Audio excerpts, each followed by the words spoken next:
Immerse yourself in the profound insights offered by Father Chuck Belmonte as he delves into daily reflections on various gospel passages from the Bible.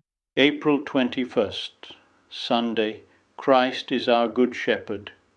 One of the earliest paintings of Christ in the Roman catacombs represents him as carrying an injured sheep on his shoulders and a pot to prepare the medicine to cure its wounds. This is a manifestation of love which touches our innermost feelings. There is something guileless about a sheep, and at the same time, a lot of foolishness. Does not this describe the vast majority of men, even many of those who openly oppose Christ? Is there not something very sheeplike about the man who, because God gave him a limited intellect, thinks he knows all things and needs no further help from God?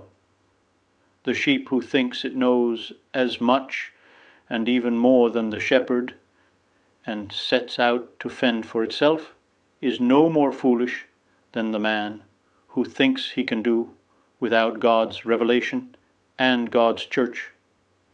Indeed, we all act like sheep on many occasions when it comes to the things that concern our spiritual welfare. We often ramble off from the flock to nibble at little bits of forbidden pasture. However, we have a shepherd who understands us, one whose patience and love are infinite. He is always ready to go after us when we stray too far.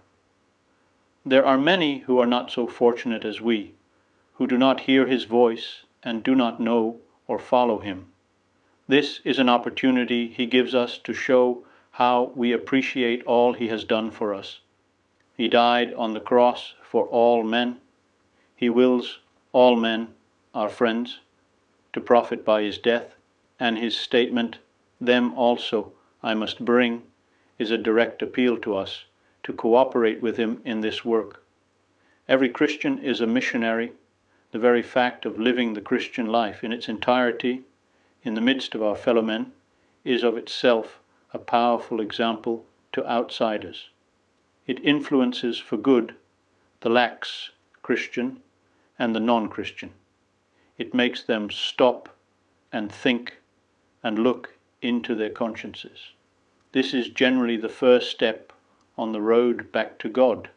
After good example, prayer will be his most potent weapon, day in, day out.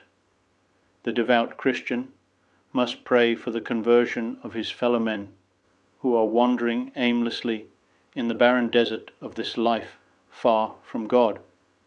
He must also learn all he can about the truths of his faith in order to be able to help honest inquirers. Do not shut your ears to this call of Christ today. Give him a helping hand by helping your fellow men to see the light of the true faith. Jesus wants only to do the will of the Father, and the will of the Father is precisely that he should care for each one of us and give us eternal life. All that Jesus is precisely for me. His care of me never slackens. I would be delighted to extend an invitation to you once again tomorrow for another insightful reflection on the Gospel by Father Belmonte.